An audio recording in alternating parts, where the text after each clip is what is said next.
TDR Conference 2016 Prophecies. The reality is, my brothers and sisters, I know today there is a huge debate about music. I want to mention again, we spoke about logic a little bit earlier. We know from a religious perspective, the ruling. Let's speak about from a logical perspective. Wallahi, now I have done my own little research with non-Muslims. And I have asked religious non-Muslims, I'm talking of Christians and Jews and Hindus, etc., naming top pop stars from the music industry. Would you allow your children to listen to this person? Never. Would you allow them this? Never. Would you allow them that? Never. Why? It's dirty, it's immoral, it's filthy, it's degrading, and it's unacceptable. Not in my home. But you're a Christian, I know, not allowed. But you're a Jew, not allowed in my home. But you're a Hindu, never, not with my children. Why? Because the industry is dirty, that's what it is. So people argue, no, there is maybe perhaps, I do agree. Perhaps the duf is permissible within certain limits, Perhaps if you are singing an Islamic song with beautiful meanings, perhaps within limits, there is a certain permissibility. But here I'm speaking of the musical instruments and the music industry, whereby people start shaking.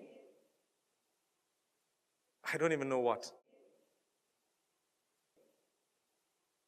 It comes naturally. They say it's natural. It's not natural. It's shaitan's way of controlling you.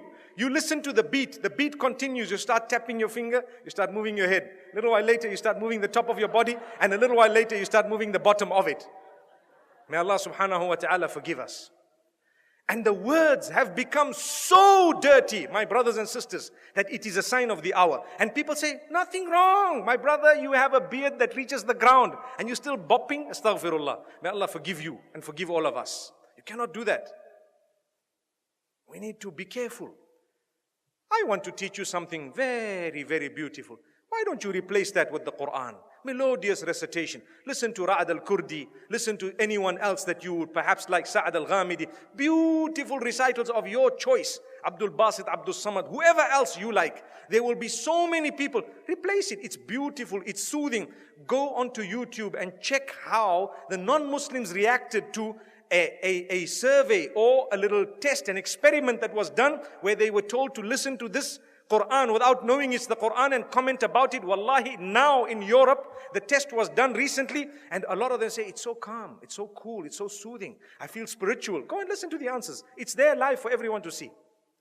And we Muslims who have the Quran, we are not achieving any soothing, no comfort, no nothing from this. How and why? Surely you can replace it. I would rather be resurrected and arrive in the presence of Allah subhanahu wa ta'ala, having known as a person who gave up dirty music for the words of yours, O Allah. I didn't want to listen to all of this. I gave it up. I know there was a debate about halal, haram. I do know the majority of the scholars said it's not permissible. I do know some of them said, okay, within a certain scope it's okay. But remember, those who say within a certain scope it's okay, none of them say that the musical industry of today is permissible. Not even one of them. Remember that. I would rather come in front of Allah and be resurrected as a person who just substituted all of this for the Quran. Allahu Akbar. Donate now. Go to thedailyreminder.org/donate.